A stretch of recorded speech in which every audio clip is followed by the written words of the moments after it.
रहूंगा मैं। आमेन, हालेलुया। क्योंकि यीशु अब हमेशा के लिए हमारे साथ, हम में, हमारे लिए, हमारी और हैं, हमारे द्वारा काम करने के लिए। आमेन, हालेलुया। यीशु मेरे साथ है, यीशु मेरे अंदर है, यीशु को मैं पहने हूँ, मुझ में वो जिंदा है। यीशु मेरे साथ है, यीशु मेरे अंदर है, यीशु को मैं पहने हूँ, मुझ में वो जिंदा है। यही मेरी ताकत है, ये नहीं भूलना है। हाँ, यही मेरी ताकत है, ये नहीं भूलना है। हाँ, कभी नहीं भूलना है, कभी नहीं भूलना है। हाँ, कभी नहीं भूलना है, कभी नहीं भूलना है। यीशु मेरे, कहिए, है, यीशु मेरे अंदर है, हालेलुया। पहने हूँ, मुझ में वो जिंदा है, यही मेरी ताकत है, ये नहीं भूलना है। हाँ, यही मेरी ताकत है, ये नहीं भूलना है। हाँ, कभी नहीं भूलना है, कभी नहीं भूलना है। हाँ, कभी नहीं भूलना है, कभी नहीं भूलना है। जितनी हुकूमतें यीशु के अधीन है, जितनी हुकूमतें यीशु के अधीन है, दुनिया की ताकतें यीशु के अधीन है, दुनिया की ताकतें यीशु के अधीन है। सारी बीमारियां यीशु के अधीन है, सारी बीमारियां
ताली बजा के धन्यवाद।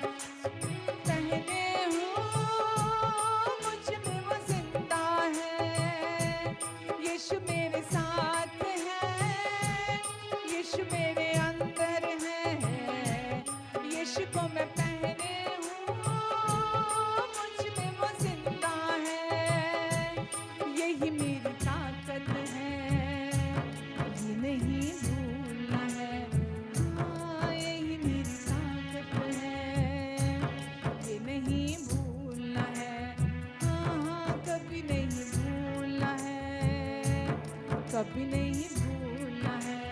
हाँ, कभी नहीं भूलना है, कभी नहीं भूलना है। हाँ, कभी नहीं भूलना है। हाँ, कभी नहीं भूलना है। हाँ, कभी नहीं भूलना है। हाँ, कभी नहीं भूलना है। आमेन, हालेलुया। यीशु मेरे साथ है, यीशु मेरे अंदर है, यीशु को मैंने पहना है, उसी में मैं आज जिंदा हूँ, उसी में आज सांसें लेता हूँ, उसी में आज मैं चलता फिरता हूँ। यही मेरी ताकत है, यही मेरी ताकत है। मुझे कभी नहीं भूलना है, मुझे कभी नहीं भूलना है। यीशु का नाम अब मेरे लिए काफ़ी है। यीशु का नाम जिंदगी नई कर देता है। यीशु का नाम पुकारने वाला उद्धार को पा लेता है। यीशु का नाम पुकारने वाला हमेशा हमेशा के लिए पापों से शुद्ध कर दिया जाता है। यीशु का नाम पुकारने वाला परमेश्वर की आत्मा से भर जाता है। यीशु का नाम पुकारने वाला सब कुछ से, सारी भरपूरी से परमेश्वर की भरपूर हो जाता है, फिर उसमें कोई कमी नहीं रहती है। आमेन, हालेलुया। धन्यवाद देते हैं यीशु हम आपको। यीशु नाम मिला, यीशु नाम मिला, मेरा जीवन संवर गया, मेरा जीवन संवर गया। यीशु नाम मिला, यीशु नाम मिला, मेरा जीवन संवर गया, मेरा जीवन संवर गया। यीशु मिला, यीशु नाम मिला, मेरा जीवन संवर गया, मेरा जीवन संवर गया। तेरे लहू से, यीशु के लहू, मसीह के लहू से, पिता के लहू से मेरा जीवन संवर गया, मेरा जीवन संवर गया। यीशु नाम मिला, यीशु नाम मिला, मेरा जीवन संवर गया, मेरा जीवन संवर गया। तेरे रूह से, मसीह के रूह से, पिता के रूह से, प्रभु के रूह से मेरा जीवन संवर गया, मेरा जीवन संवर गया। यीशु नाम मिला, यीशु नाम मिला, मेरा जीवन संवर गया, मन संवर गया। तूने छू लिया, यीशु ने छू ली, मसीह ने छू लिया, पिता ने छू लिया, मेरा जीवन संवर गया, मेरा जीवन संवर गया। यीशु नाम मिला, यीशु। अपनी सबसे अच्छी ताली बजा के हम आनंद से झूमते हुए कहेंगे, मेरा जीवन संवर गया। ये जो पा लिया, यीशु को पा ली, मसीह को पा ली, पिता को पा लिया, मेरा जीवन संवर गया, मेरा जीवन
मन संवर गए। आमेन। सच में यीशु नाम जिंदगी को नया कर देता है। अब हम नई सृष्टि हैं, पुरानी सारी बातें बीत गई। परमेश्वर कहते देखो मैंने सब कुछ को नया कर दिया है। धन्यवाद देते हैं यीशु हम आपको। धन्यवाद ये नई शुरुआत, नई जिंदगी देने के लिए, नया आत्मा देने के लिए, नया मन देने के लिए, नया मार्ग देने के लिए यीशु, जीवित मार्ग देने के लिए यीशु, हम आपको धन्यवाद देते हैं प्रभु। धन्यवाद देते हैं यीशु। सारी महिमा हम आपको देते हैं यीशु। आपके प्यार के लिए आपकी स्तुति करते हैं यीशु, क्योंकि आपका प्यार हमारा स्तुति गीत है। हाँ प्रभु, अगर आपका प्यार नहीं होता तो आज ये स्तुति खोखली होती, पर आपका प्यार हमारा स्तुति गीत है। हम दिन रात आपके प्रेम के गीत गाते हैं यीशु। हम दीवाने हैं आपके प्यार के यीशु। जिस प्यार से आपने हमें प्यार किया, वचन कहता है प्रेम वो नहीं जो हम परमेश्वर से करते हैं, प्रेम वो है जो उसने हमसे किया, जो उसने हमसे किया और हमारे पापों के प्रायश्चित के लिए अपने इकलौते पुत्र को हमारे लिए इस जगत में भेजा। पहले उसने हमसे प्यार किया, आज उसके प्यार के लिए हम भी उसे प्यार करते हैं। हम धन्यवाद देते हैं पिता आपके प्यार के लिए। आपको, आपका प्यार हमारी ज़िंदगी है, हमारी सांसें हैं। आपका प्यार हमें हर दिन आगे बढ़ने के लिए मदद करता है, हमें इनकरेज करता है आपका प्यार। और आपके प्यार के लिए हम आपको धन्यवाद देते हैं पिता। धन्यवाद परमेश्वर। जितने लोग यहाँ हैं, ऑनलाइन हैं, सबको आप नाम नाम छू के आशीष दीजिए। सबको आप आशीष दीजिए पिता। आप इन्हें बहुत प्यार करते हैं, क्योंकि आप इन्हें बहुत प्यार करते हैं इसलिए आप चाहते हैं ये हमेशा विजयी जीवन जिएं। उस विजय में जो यीशु ने इन्हें दे दी है, उस विजय में चलें। विक्टोरियस लाइफ अब इनका पोर्शन है। अब ये उसमें चलना चुनें। इसीलिए आप अपनी बुद्धि इम्पार्ट करते हैं, अपना फेवर इम्पार्ट करते हैं, ताकि ये आपकी बुद्धि और आपके फेवर में हर दिन चले। हम सारी महिमा आपको देते हैं परमेश्वर। धन्यवाद। इन सबको, इनके प्रियजनों को आप खूब आशीष दें परमेश्वर। मैं आपकी शालोम शांति इनके और इनके प्रियजनों के ऊपर बोलती हूँ। इन सब के और इनके अपनों के जीवन में, इनके मनों में, दिलों में, विचारों में आपकी शालोम शांति गहरे में वास करने पाए। हाँ प्रभु, इस संसार में जो टूटा हुआ है, बिखरा हुआ है, जिसकी चिल्लाहट को हम सुन सकते हैं चारों तरफ, जो शोर है उसे सुन सकते हैं, उसके बीच में आप अपनी शालोम शांति के द्वारा हमें संभाल कर लिए चलते हैं। हम उसके लिए भी आपको धन्यवाद देते हैं। धन्यवाद यीशु। मेरी भी आगे के समय में आप मदद करेंगे प्रभु, सहायता करेंगे। मैं आपसे मदद मांगती हूँ यीशु, आप मेरी मदद करें। धन्यवाद यीशु। धन्यवाद पवित्र आत्मा जी। धन्यवाद। आमीन, आमीन, आमीन। हालेलुया।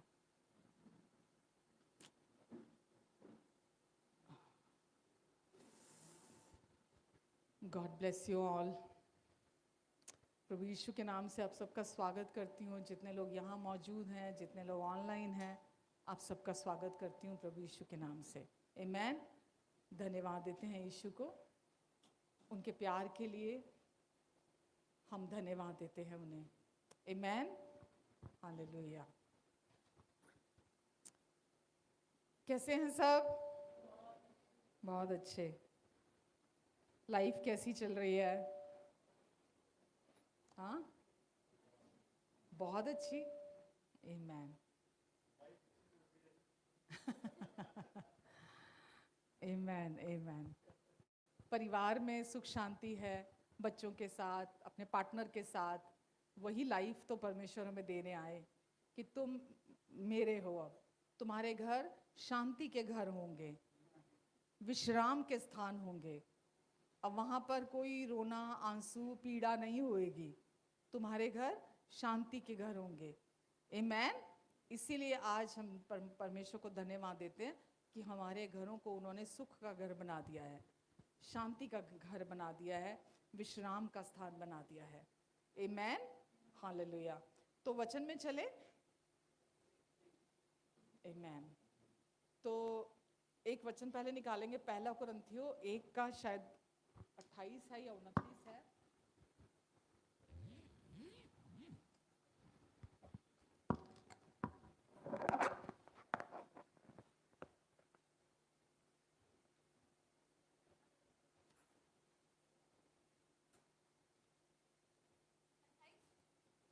एक मिनट।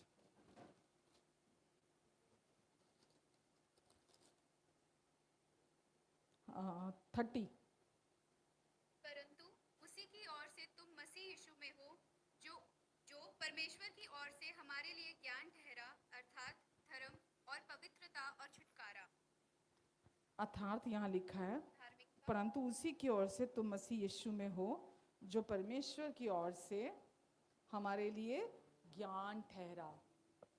परमेश्वर की ओर से ज्ञान ठहरा, परमेश्वर की बुद्धि। इंग्लिश बाइबल में देखेंगे तो वहाँ विजडम लिखा हुआ, बुद्धि लिखा हुआ, वहाँ पे वही हमारे लिए परमेश्वर की बुद्धि ठहरा, अर्थात धार्मिकता और पवित्रता और छुटकारा। आमेन। तो यीशु आज आपके लिए और मेरे लिए क्या है? यीशु आपके लिए और मेरे लिए, परमेश्वर ने हमें उनको भेजा, वो हमारे लिए बुद्धि है। यीशु ही बुद्धि है, और वो बुद्धि आज कहाँ है? वो बुद्धि आज हमारे अंदर निवास करती है, हमारे अंदर रहती है। यीशु ने जो काम क्रूस पर पूरा किया, जब यीशु ने उस काम को पूरा किया और कहा पूरा हुआ, तो आपके भीतर उन्होंने परमेश्वर के ज्ञान को, परमेश्वर के बुद्धि के कार्य को भी आपके भीतर पूरा कर दिया है। अब परमेश्वर का पूरा ज्ञान, परमेश्वर की सारी बुद्धि अब कहाँ है? हमारे अंदर वास करती है। परमेश्वर ने अपनी अगम्य बुद्धि के द्वारा, बाइबल कहती है, हमारा उद्धार कराया है। ये परमेश्वर की अगम्य बुद्धि के द्वारा हुआ है कि आपका और मेरा उद्धार हुआ है। ये किसी मनुष्य की ओर से नहीं हुआ, बल्कि ये परमेश्वर की योजना के अनुसार परमेश्वर ने किया है। मनुष्य के लिए ये उद्धार की योजना बनाई। तो परमेश्वर ने आपका और मेरा, अपनी जो कुछ भी परमेश्वर ने बनाया, इस संसार की नींव कह लीजिए, देखी हुई चीजें कह लीजिए, अनदेखी चीजें कह लीजिए, सब कुछ, हर एक वस्तु जो देखी अनदेखी है, वो किसके द्वारा बनाई गई है? परमेश्वर की बुद्धि के द्वारा बनाई गई है। और वो बुद्धि आज कहाँ है? हमारे अंदर है। परमेश्वर ने हमें अपनी बुद्धि से भर दिया है, हमें भरपूर कर दिया है। और यीशु ही वो बुद्धि है, क्योंकि यीशु के द्वारा ही बाइबल हमें बताती है सब कुछ उसी के द्वारा रचा गया। सब कुछ प्रभु यीशु मसीह के द्वारा बनाया गया है, चाहे वो देखा हुआ संसार है, चाहे वो अनदेखा संसार है। सब कुछ की रचना यीशु के द्वारा हुई है। और वचन ये भी कहता है कि सृष्टि की नींव भी यीशु के द्वारा डाली गई है, क्योंकि यीशु ही परमेश्वर की बुद्धि है। आमेन। तो परमेश्वर, जैसा मैं अभी बहुत काफी समय से मन के बारे में ही बात कर रही हूँ कि कैसे हमारे मन का क्या रोल है। मन, आपके पास आज कैसा मन है? परमेश्वर ने आपको कैसा मन दे दिया है? कुरिन्थियों में ही लिखा है एक जगह, मैं भूल रही हूँ कहाँ पर, कि नहीं भूल नहीं रही है पहला कुरिन्थियों 2 में लिखा है, 2 के 16 में, 2 के 16। क्योंकि प्रभु का मन किसने जाना है कि उसे सिखलाए, परंतु हम में मसीह का मन है। हम में आज मसीह का मन है। आज प्रभु की बातें हमें कौन सिखा सकता है? हमारे अंदर, क्योंकि अब वो पुराना मन नहीं है, हमारे अंदर अब मसीह का मन परमेश्वर ने डाल दिया है। तो मन वो स्थान है जहां पर परमेश्वर आपसे बात करते हैं, परमेश्वर आपको आशीष देते हैं, परमेश्वर अपनी बुद्धि की बातें वहां आपको बताते हैं, परमेश्वर अपने ज्ञान की बातें आपको वहां बताते हैं। मन वो स्थान है। जैसा हमने कई बार देखा, आत्मा, मन और शरीर, मनुष्य एक व्यक्तित्व के साथ है। क्या क्या है? आत्मा, मन और शरीर। हम सब आत्मा, मन और शरीर हैं। आत्मा में परमेश्वर ने अपना जीवन, अपनी बुद्धि, अपना ज्ञान, अपनी आपूर्ति, अपनी सप्लाई, अपनी हर एक आशीष से हमें आशीषित कर दिया, भर दिया है।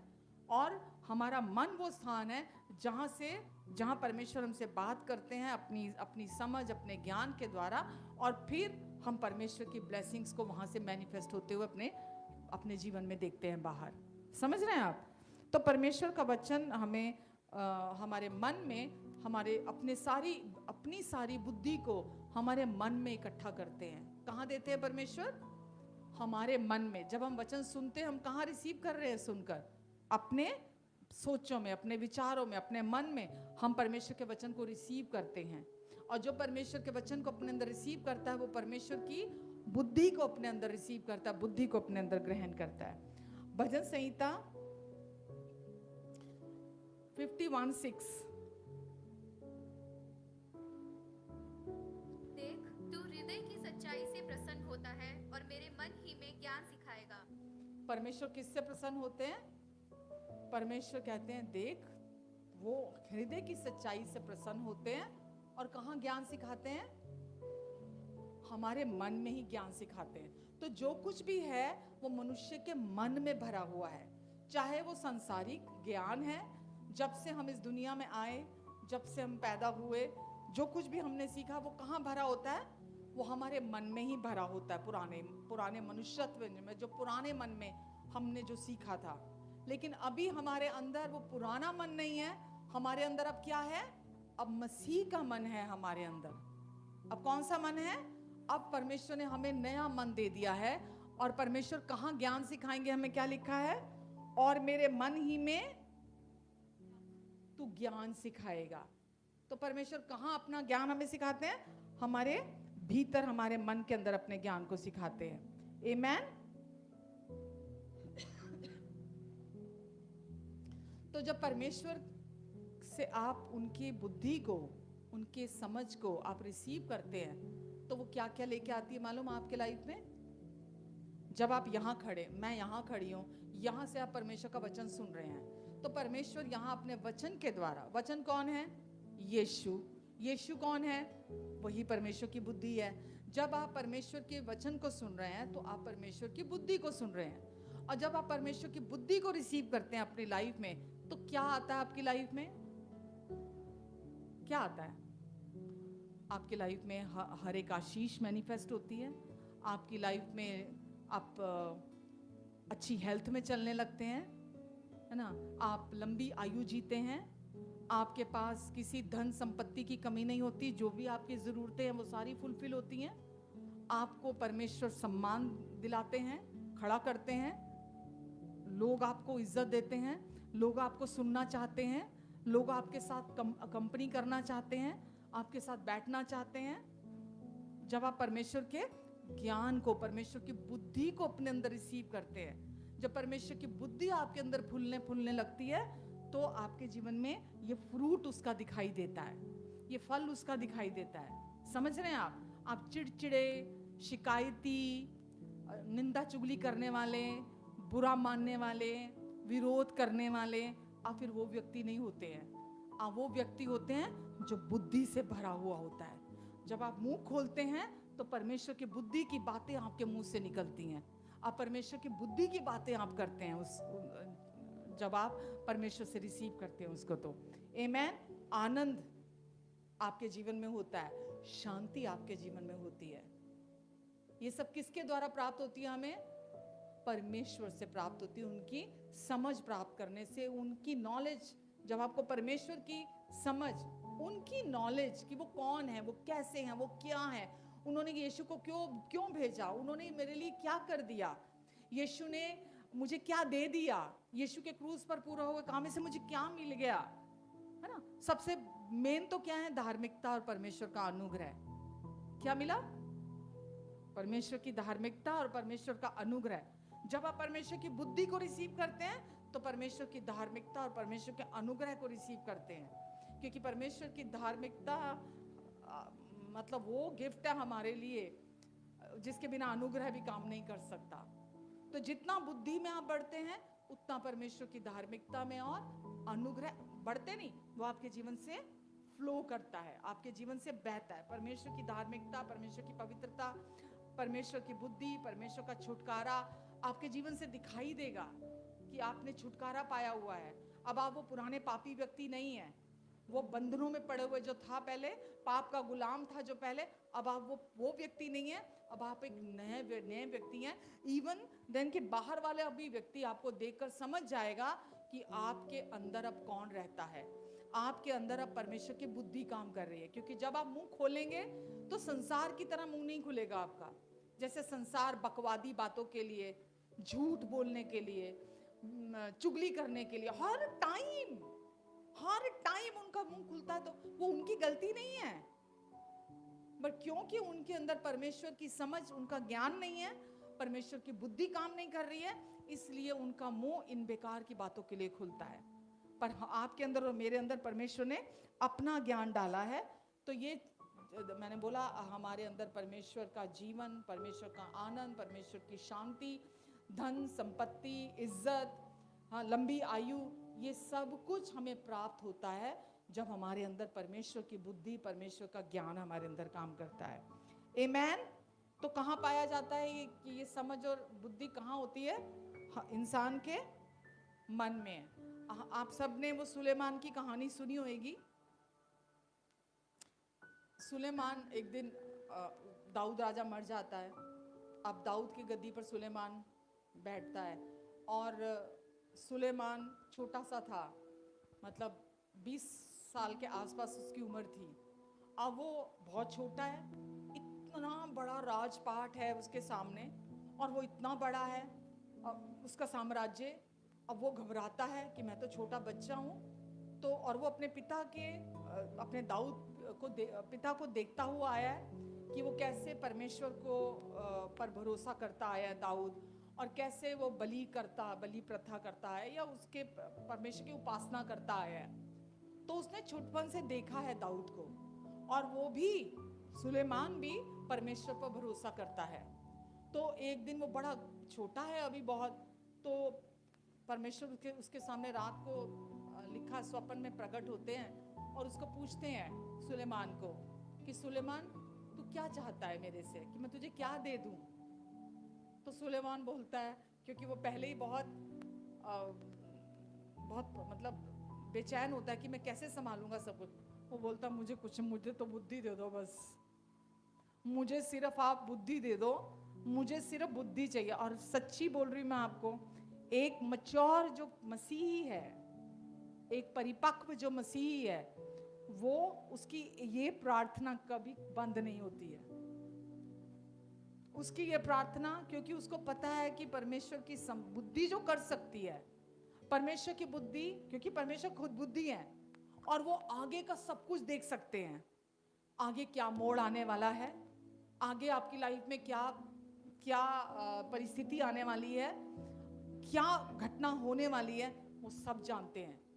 तो एक समझदार, जो परिपक्व मसीह है, वो परमेश्वर से बुद्धि मांगता हुआ आगे बढ़ता है कि परमेश्वर आप मुझे बुद्धि दीजिए। सुलेमान ने भी वही किया, उसने भी क्या कहा परमेश्वर को, परमेश्वर आप मुझे अपनी बुद्धि दीजिए। जब परमेश्वर उसके सामने आते हैं तो लिखा है, परमेश्वर ने बुद्धि मांगी। जब उसने बुद्धि किस लिए मांगी? उसने, ताकि मैं चीजों को समझ सकूं, ताकि मैं, जब मेरे सामने दो लोग आकर खड़े हों, भला और बुरा व्यक्ति, तो मैं भले और बुरे में परख कर सकूं, कौन दोषी है कौन इनोसेंट है, मैं उसमें फर्क कर सकूं, मैं देख सकूं, मैं परखने की सामर्थ्य, वो शक्ति प्राप्त कर सकूं। क्योंकि मुझे इतनी बड़ी तूने प्रजा दे दी। अगर आप देखना चाहो आप देख सकते हो, उसमें है पहला राजा 3,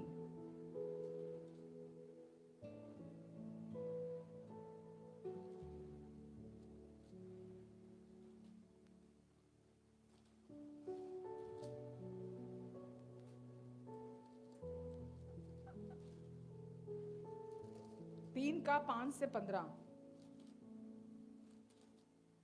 गिबोन में यहोवा ने रात को स्वप्न के द्वारा सुलेमान को दर्शन देकर कहा, जो कुछ तू चाहे कि मैं तुझे दूं वह मांग। सुलेमान ने कहा, तू अपने दास मेरे पिता दाऊद पर बड़ी करुणा करता रहा, क्योंकि वह अपने को तेरे सम्मुख जानकर तेरे साथ सच्चाई और धर्म और मन की सिधाई से चलता रहा। और तूने यहाँ तक उस पर करुणा की थी कि उसे उसकी गद्दी पर विराजने वाला एक पुत्र दिया है, जैसा कि आज वर्तमान है।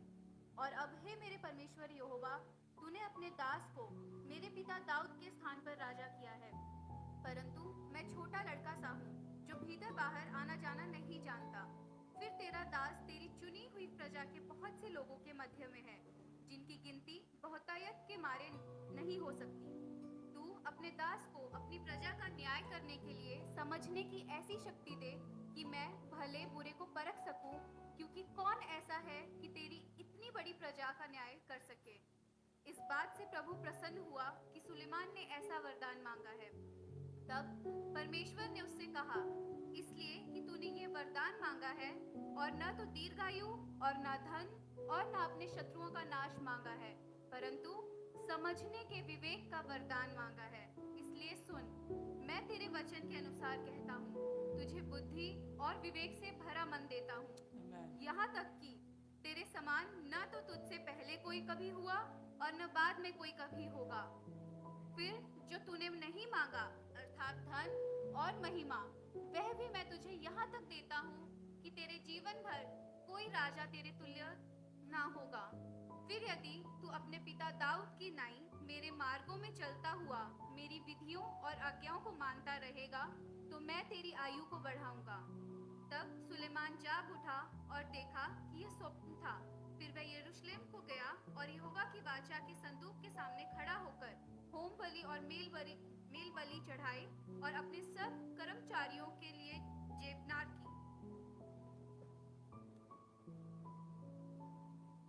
बस काफी है,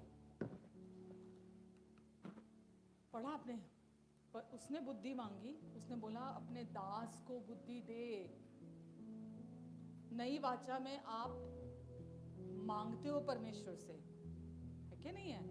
कि परमेश्वर, एक जगह लिखा है ना याकूब में कि तुम में से यदि किसी को बुद्धि की घटी हो तो मुझसे मांगो, मैं बिना उलाहना किए तुम्हें बुद्धि दूंगा।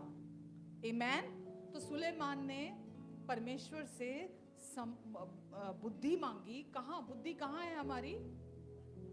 हमारे अंदर।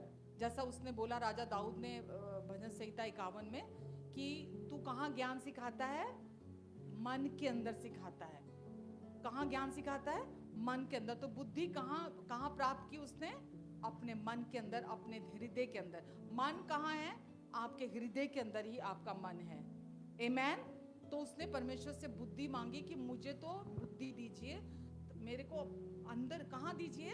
अंदर समझने की, मेरे मन में समझने की शक्ति दीजिए, ताकि मैं लोगों का सही सही न्याय कर सकूं। तो बिना परमेश्वर के हम अंधों की तरह हैं। अंधे जैसे टटोलते हैं ना, कुछ दिखाई नहीं देता, उनको रास्ता नहीं समझ में आता। बिना परमेश्वर की बुद्धि के हम भी ऐसे ही हैं। हम एक भी कदम चल नहीं सकते। हम अपने अनुभव के हिसाब से हम सोच सकते चीज़ है, ये चीज़ सही है, वो चीज़ सही है, चलो मैं ये कर लेता हूँ, चलो मैं वो कर लेता हूँ।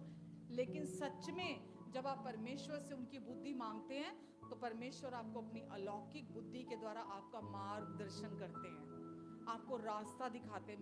मेरे जीवन में अनेकों अनेक टेस्टिमनीज हैं, अनेकों अनेक गवाहियां हैं। जब से मैं प्रभु में आई हूं तब से लेकर अब तक प्रभु ने हर कदम पर अपनी बुद्धि के द्वारा मुझे आगे का रास्ता दिखाया है।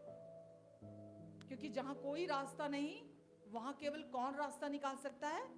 परमेश्वर रास्ता निकाल सकते हैं। क्योंकि परमेश्वर की बुद्धि अगम्य है। परमेश्वर के पास जहां मनुष्य की समझ खत्म होती है, मनुष्य सीमित व्यक्ति है, जहां मनुष्य की हदें खत्म होती है, परमेश्वर की हदें वहां से शुरू होती हैं। तो इसीलिए जितना अधिक हम जब सामने सिचुएशंस आती हैं, मुझे क्या करना है, मुझे क्या नहीं करना, मुझे कहाँ जाना है, मुझे कहाँ नहीं जाना, मुझे ये नौकरी करनी है, मुझे ये नौकरी नहीं करनी है, मुझे ये बिजनेस करना है, मुझे ये बिजनेस नहीं करना है ना, मुझे अब क्या करना है, सिचुएशन आई है, अब इस सिचुएशन में मैं क्या करूं, मैं क्या ना। हमें हर समय क्या चाहिए, उसमें से विजयी होकर बाहर निकलने के लिए हमें परमेश्वर की बुद्धि चाहिए। और जब आप परमेश्वर से सुनकर कदम आगे बढ़ाते हैं तो परमेश्वर आपके सर को कभी लज्जित होने नहीं देते हैं। तो हर कदम पर, हर सिचुएशन में, जब मैं नई नई प्रभु में आई थी तो मैं भी एक साधारण व्यक्ति थी जो स्वाभाविक समझ के अनुसार चलता है। लेकिन जब परमेश्वर ने अपने आत्मा से भरा, मेरा नया जन्म हुआ प्रभु यीशु मसीह में, तो ऐसा था कि मुझे क्या मिल गया, क्योंकि परमेश्वर की बुद्धि हर समय हमारे अंदर से काम करना चाहती है, हमारा मार्गदर्शन करना चाहती है। हम, जैसे मैंने बोला ना, परमेश्वर की बुद्धि हमें शांति, हमें आनंद, हमें सम्मान, हमें धन दौलत, हमें लंबी आयु हमें देती है। जैसा अभी हमने सुलेमान में पार्ट बाय पार्ट पढ़ा कि सुलेमान को परमेश्वर ने बोला, तूने तो सिर्फ बुद्धि मांगी थी, मैं तुझे धन और महिमा भी दूंगा, मैं तुझे सम्मान भी दूंगा, है ना, तेरी ख्याति दूर दूर तक होगी, लोग तुझे दूर दूर तक जान जाएंगे, है ना। कैसे जान जाएंगे? जब सुलेमान सही न्याय करेगा, जब सुलेमान अपना मुंह खोलेगा। जब वो मुंह खोलेगा तो परमेश्वर की बुद्धि की बातें उसके मुंह से निकलेंगी। आमेन। तो परमेश्वर से उसने क्या मांगा? मुझे सुनने वाला मन दो, मुझे समझने वाला मन दो, मुझे परखने वाला मन दो। मैं, मेरे सामने जो कुछ भी है मैं उसे समझ सकूं, मैं उसे परख सकूं कि वो सिचुएशन किसकी ओर से है और मुझे क्या करना है इस सिचुएशन में। आप और मैं अब इस दुनिया में ऐਵੇਂ ही जीने के लिए नहीं है। मैं हर बार ये बात बोलती हूँ, ऐਵੇਂ ही जीने के लिए नहीं है, भावनाओं के हिसाब से जीने के लिए नहीं है, अपने अपने अपने अनुभव जो पास्ट में हमने किए हैं या जो हम लोगों को करते हुए देख रहे हैं, हम उसके हिसाब से नहीं चल सकते, क्योंकि उसमें सफलता की कोई गारंटी नहीं है। हम वर्ल्डली नॉलेज के हिसाब से या वर्ल्डली काउंसलिंग्स के हिसाब से हम कंप्लीटली नहीं चल सकते, क्योंकि वो कभी कारगर होंगी, कभी कारगर नहीं होंगी। वर्ल्डली हेल्प कभी मदद कर पाएगी, कभी मदद नहीं कर पाएगी। आप वर्ल्डली किसी इंसान के पास जाएंगे, वो कभी मदद कर पाएगा, कभी नहीं कर पाएगा। लेकिन जब आप परमेश्वर की बुद्धि के भूखे होंगे और आप उनसे मांगेंगे तो वचन में लिखा है, परमेश्वर उदारता से मांगने वाले को देते हैं। आपको कभी इंसान के पास भागना नहीं पड़ेगा किसी भी सिचुएशन में, किसी भी मदद के लिए, क्योंकि परमेश्वर की बुद्धि आपको हर कदम पर संभाल सकती है, आपको गाइड कर सकती है। आमेन। उसी में ही वर्स 10 में क्या लिखा है, अभी हमने पढ़ा था।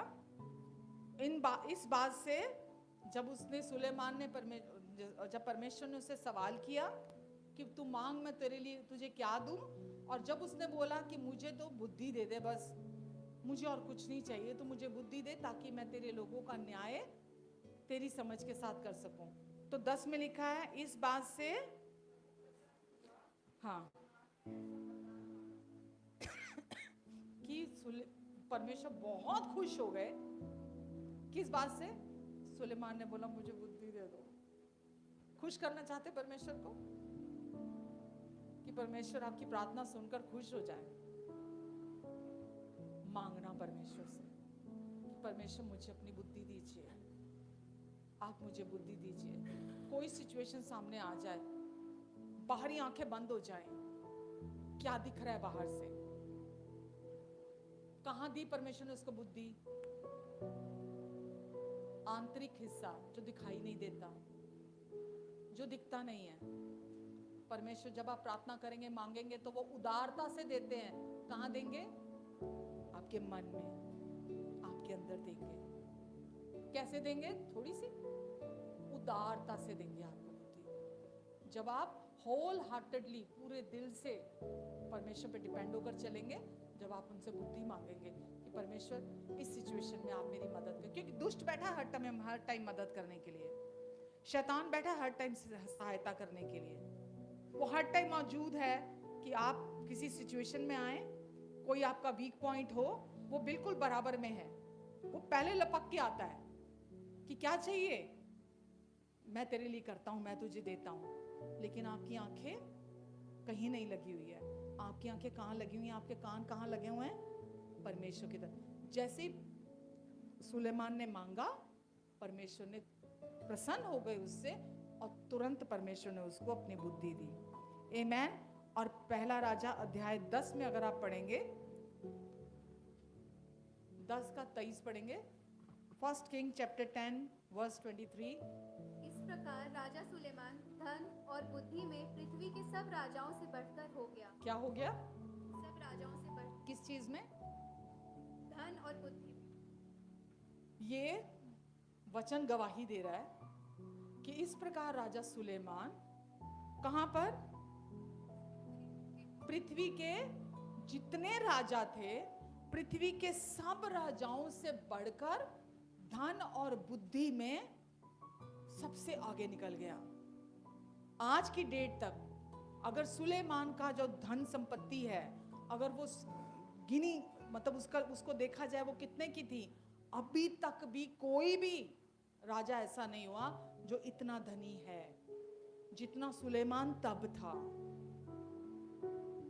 Can you believe? जितना वो तब धन में और समृद्धि में, बुद्धि में, जितना वो बड़ा था, अभी तक आज तक कोई नहीं है। तब तो नहीं था, आज भी कोई नहीं है। और सारी पृथ्वी सुलेमान की उपस्थिति की खोज में रहती थी। सारी पृथ्वी सुलेमान की उपस्थिति की खोज में रहती थी। आपको समझ में आ रहा है क्या पढ़ रही हूं मैं? सारी पृथ्वी सुलेमान की उपस्थिति की, कि सुलेमान कहीं मिल जाए, सुलेमान के साथ बैठना मिल जाए, सुलेमान के साथ बात करना मिल जाए, उसकी उपस्थिति की खोज में रहती थी। क्या था सुलेमान में? 20-22 साल का लड़का। परमेश्वर की बुद्धि अब उसके अंदर काम कर रही थी। लोग बैठते थे तो उनको बहुत आशीष मिलती थी, लोगों में बढ़ोतरी, उनकी समझ में बढ़ोतरी होगी। आमेन। सुलेमान की उपस्थिति की खोज में रहती थी ताकि उसकी बुद्धि की बातें सुन सकें, ताकि उसकी बुद्धि की बातें सुन सकें जो परमेश्वर ने उसके हृदय में डाली थी, जो परमेश्वर ने उसके हृदय में डाली थी। वो इतना बुद्धिमान था, वो उसकी बुद्धि नहीं थी कि वो बड़ा ज्ञानी था, उसने बड़े अनुभव से वो बातें सीखी, वो बहुत पढ़ा लिखा था, उसमें ये क्वालिटी थी, उसके बहुत सारे उसने अपने इर्द गिर्द बड़े बुद्धिमान लोग रखे हुए थे। नहीं, क्या लिखा है? परमेश्वर ने जो बातें उसके हृदय में डाली थी, वो बातें बोला करता था। आमेन। तो आप समझ रहे हैं कितना जरूरी है हर सिचुएशन में, क्या हर दिन परमेश्वर से बुद्धि मांग के चलना, कि परमेश्वर मेरी लाइफ का ये निर्णय लेना है, मुझे मेरी लाइफ का ये पड़ाव आया है, मेरी लाइफ पे ये सिचुएशन आई है, आप अपनी बुद्धि के द्वारा मुझे गाइड कीजिए, आप मेरी मदद कीजिए। वचन में लिखा है, जो मांगेगा परमेश्वर उदारता से उसको देंगे। ऐसा कभी नहीं हुआ कि किसी ने परमेश्वर से मांगा हो और परमेश्वर ने उसको दिया ना हो। जब आप ये समझ जाएंगे कि परमेश्वर की बुद्धि मेरे लिए वो कर सकती है जो कोई नहीं कर सकता। आमेन। हालेलुया।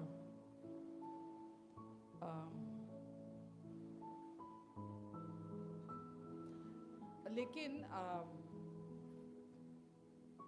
आज भी लोग वर्शिप करते हैं, चर्चिस में मैसेज देते हैं, हे परमेश्वर मेरे हृदय को बदल दे, हे परमेश्वर मेरे मन को बदल दे, अशुद्ध मन को निकाल दे मेरे अंदर से, तू मेरे अंदर को बदल दे, मेरे अंदर को शुद्ध कर दे। अभी भी लोग ऐसा, आपने सुनी होगी ना वर्शिप, अभी भी लोग ऐसी वर्शिप करते हैं। क्या ये वर्शिप सही है? एक विश्वासी के लिए बिल्कुल गलत वर्शिप है ये। अभी मैंने आपको एक वर्स दी थी, हमारे अंदर अब मसीह का मन है। पहला कुरिन्थियों 3 की लास्ट वर्स में शायद लिखा था, हमारे अंदर अब मसीह का मन है। परमेश्वर ने हमारे अंदर अब नया मन डाल दिया है। हमारे अंदर अब वो पुराना मन नहीं है। लेकिन अभी भी लोग क्या बोलते हैं? मन सबसे अधिक धोखा देने वाला है। मन सबसे अधिक धोखेबाज है। एक हर मतलब विश्वासी लोग ये बोलते हैं, मन सबसे अधिक धोखेबाज है, मन सबसे अधिक धोखा देने वाला है, मन से बड़ा धोखेबाज कोई नहीं है। ये क्यों कौन बोलता है मालूम? जिनको अभी तक ये पता ही नहीं है कि उनके अंदर अब वो पुराना वाला मन नहीं है जो उनको पहले आदम से मिला था। पुराना इंसान था जो उनका पापी इंसान था, पापी स्वभाव था, उनका पापी मन था, धोखा देने वाला मन था। वो अब उनके अंदर से परमेश्वर ने पूरी तरह से हटा दिया है। अब आपके अंदर जितने लोग आप यहाँ बैठे हो, जितने लोग मेरी आवाज को सुन रहे हैं, जिन्होंने यीशु पर विश्वास किया है, जिनका नए सिरे से जन्म हुआ है मसीह यीशु पर विश्वास करने के द्वारा, उनके अंदर अब वो धोखा देने वाला मन नहीं है। आपके अंदर अब वो पुराना मन नहीं है। आपके अंदर परमेश्वर ने अब अपना मन डाल दिया है। बिल्कुल न्यू ब्रांड हार्ट अब आपके अंदर है। बिल्कुल नया मन, परमेश्वर ने अपना मन डाल दिया है। अब आपके अंदर परमेश्वर का मन है और परमेश्वर की इच्छा, परमेश्वर का स्वभाव, परमेश्वर का चरित्र, परमेश्वर के ख्याल, परमेश्वर की कल्पनाएं उस मन से निकलती हैं। अब वो पुराना मन नहीं है। पर क्योंकि वो पुराना मन हमारे शरीर में रहकर बहुत टाइम गया है, तो अब वो मन तो वहां नहीं है। ध्यान से सुन लो, नया मन वहां आ गया, लेकिन शरीर में अभी भी उसका प्रभाव है। उसकी आदतें हैं पुरानी, है ना? उसके जो जो जो कुछ भी वो पापी मन करता था, अभी भी शरीर में उसके कुछ लक्षण रह गए हैं। और हम इसी चीज में कंफ्यूज हो जाते हैं। हम सोचते हैं अभी भी मेरा अंदर वो पुराना मन है, अभी भी वो मेरी पुराने सोचे हैं, अभी भी वो पुराने ख्याल आते हैं, अभी भी वो पुराना सब है। हम ऐसा अज्ञानता में बोलते हैं, जबकि आपके अंदर अब वो पुराना मन नहीं, परमेश्वर ने आपके अंदर नया मन डाल दिया है। आमेन। एक वचन ये भी लिखा है, जो अपने ऊपर भरोसा रखता है वह मूर्ख है। नीति वचन 28 के 26 में लिखा है, परंतु जो बुद्धि से चलता है वह बचता है। तो जो अपने ऊपर भरोसा रखता है का क्या मतलब हुआ? जो पुराने वो शारीरिक जो शरीर के जो पुराने चिन्ह हैं, जो पुराने शरीर के पुराने वाले मनुष्यत्व के जो पद चिन्ह रह गए हैं, जो अभी भी उन पर भरोसा रखता है, वो क्या है? वो मूर्ख है। वो सच को नहीं जानता है। वो सच के प्रति जो परमेश्वर का वचन कहता है, सच के प्रति वो अज्ञानता में है, वो मूर्ख है। लेकिन जो बुद्धि से चलता है, वह बचता रहता है। आमेन। तो जो बुद्धि से चलता है, यानी कि जो परमेश्वर की बुद्धि में चलता है, वो हमेशा बचता हुआ चलता है। वो बिल्कुल सेफ एंड सिक्योर चलता है। तो मन सब वस्तुओं में धोखा देने वाला है, पर आपके और मेरे लिए नहीं। जिनका अभी तक मसीह में दोबारा जन्म नहीं हुआ, नए सिरे से नहीं जन्मे हैं, उनके अंदर अभी भी वो पुराना मन है। उनका मन उनको धोखा देता है। आपको समझ में आ रहा है? आपका मन आपको धोखा नहीं देगा कभी भी, क्योंकि आपके अंदर अब नया मन डाला गया है जो मसीह का मन है। क्या करने की जरूरत है? इसीलिए वचन में लिखा है ना, रोमियो 12 में, सब इसकी अपने मन का नवीनीकरण करो। क्या करो? अपने मन का नवीनीकरण करो, यानी कि जो आपकी सोचें हैं, जो आपके ख्याल है, आप परमेश्वर के वचन के अनुसार उनका रूपांतरण करो। क्योंकि जब आप अपनी सोचों को, अपने ख्यालों को, अपने मन के अंदर आप परमेश्वर के वचन से उसको भरेंगे, तो आपका बाहरी जीवन भी बदलता चला जाएगा। आमेन। भजन संहिता 51 के 10 में लिखा है,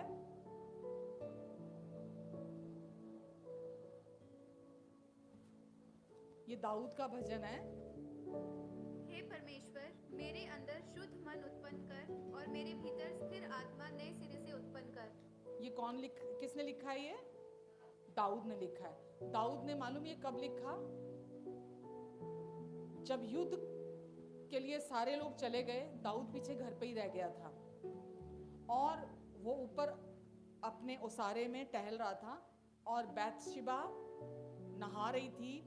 वो अपने ऊपर ओसारे से बैतशिबा को वो देख रहा था और वचन में लिखा है कि वो युद्ध में नहीं गया, उसने पहले बैतशिबा के साथ गलत काम किया, व्यभिचार किया और बाद में उसके पति को की भी हत्या कर दी उसने, दाऊद ने।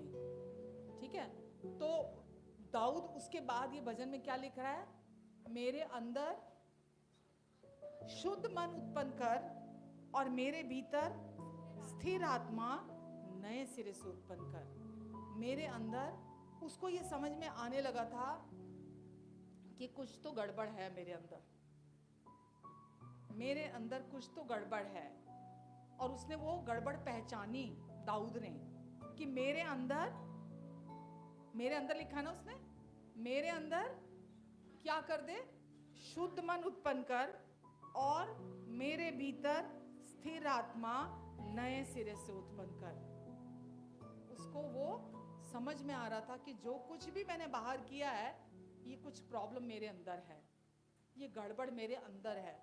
तो वो प्रार्थना कर रहा है परमेश्वर से कि मेरे अंदर तू शुद्ध मन पैदा कर दे। ये जो गंदगी मेरे अंदर से उठती है ना, मुझे बड़ी नफरत है वो आ रही है उससे, ये खत्म कर दे मेरे अंदर से। मेरे अंदर शुद्ध मन ले आ परमेश्वर और मेरे अंदर, मेरे भीतर स्थिर आत्मा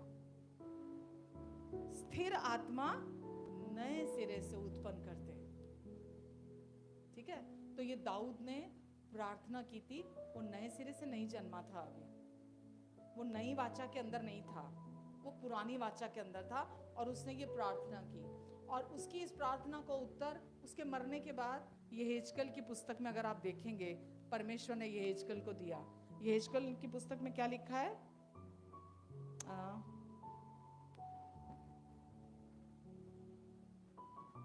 यहेजकेल 36 के 26, इज़ीकियल 36:26। मैं तुमको नया मन दूंगा और तुम्हारे भीतर नई आत्मा उत्पन्न करूंगा और तुम्हारी देह में से पत्थर का हृदय निकालकर तुमको मांस का हृदय दूंगा। तो तुम्हारे अंदर क्या दूंगा? सबसे पहले नया। ये परमेश्वर ने 36 का 26, यहेजकेल, ये परमेश्वर ने भविष्यवाणी की।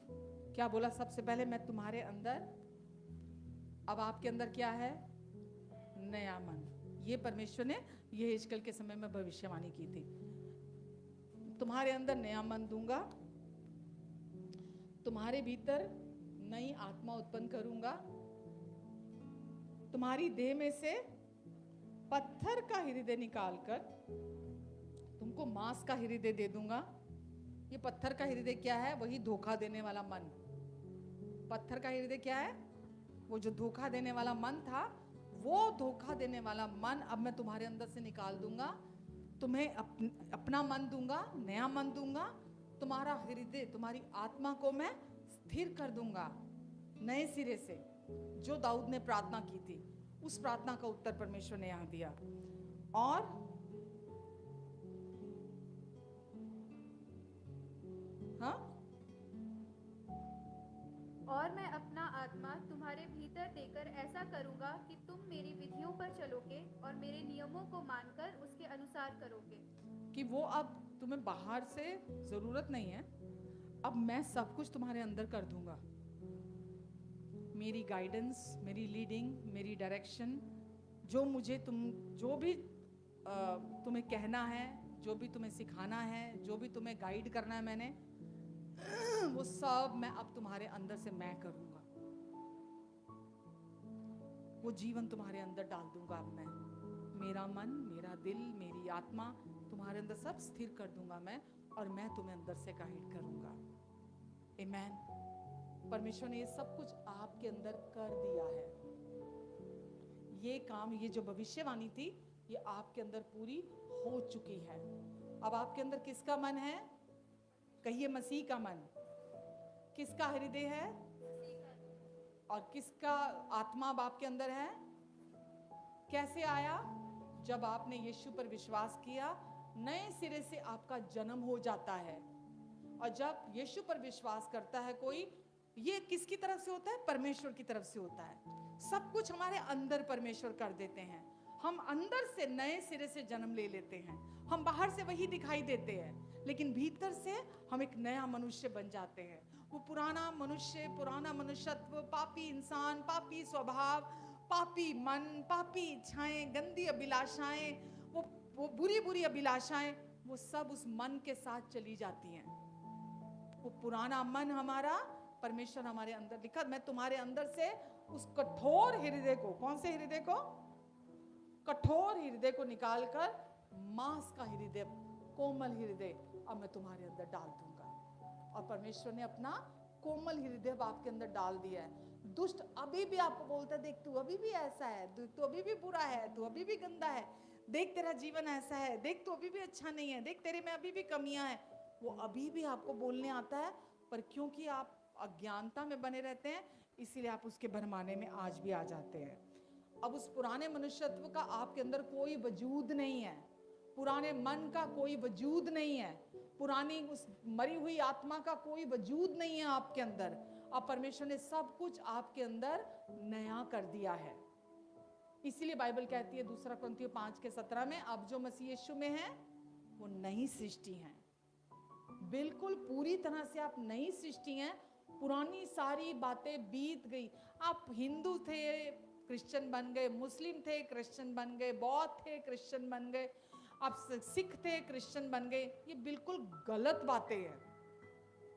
आप मरे हुए थे, आप जिंदा हो गए हैं। आमेन। आप मरे हुए थे, परमेश्वर ने आपको अंदर से जीवित कर दिया है।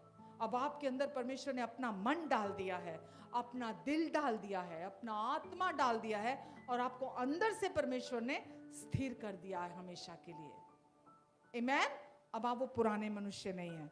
पुराना सब परमेश्वर ने खत्म कर दिया है, पुरानी सारी जीवन शैली, पुरानी सारी बातें। आमेन।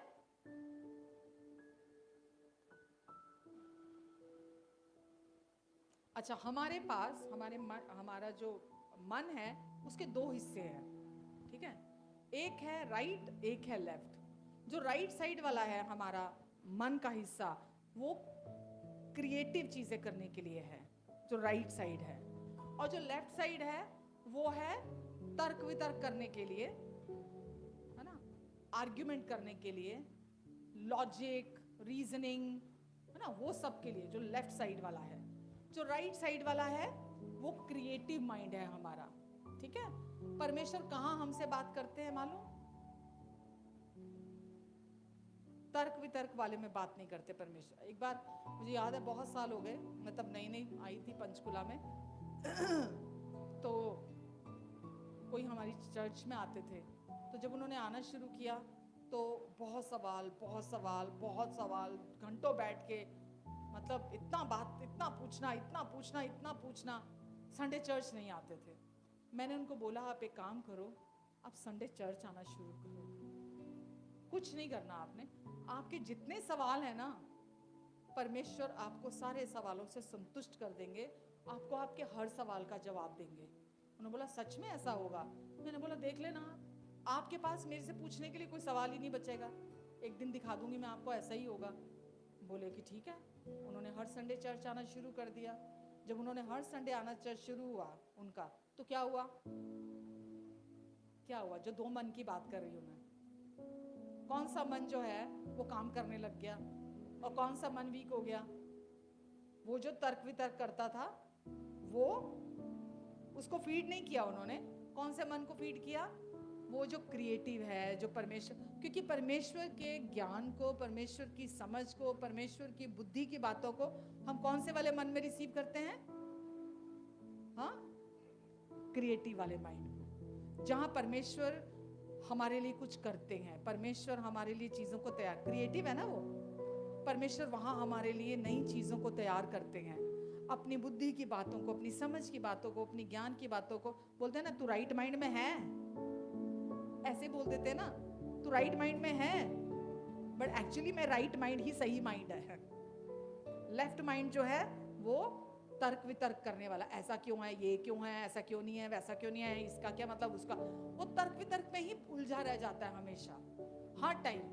तो परमेश्वर क्या चाहते हैं, हम हमेशा राइट माइंड में रहें।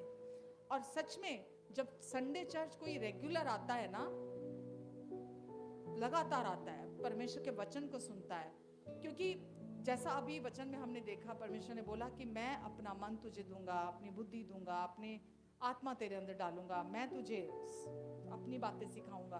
तो परमेश्वर जब आप चर्च आते हैं ना, परमेश्वर अपनी बातें आपको सिखाते हैं, और जब परमेश्वर से आप उनकी बातों को रिसीव करते हैं तो आपका मन उन बातों को ग्रहण करना शुरू करता है। ग्रहण मतलब राजी होना शुरू होता है उन बातों के साथ। जैसे इफिसियों की अगर आप बुक पढ़ते हैं, ये प्रार्थना हमेशा के लिए, जीवन भर के लिए, आपके लिए भी और मेरे लिए भी। इफिसियो चैप्टर आई गेस 1 में ही है, 1 के 18 में,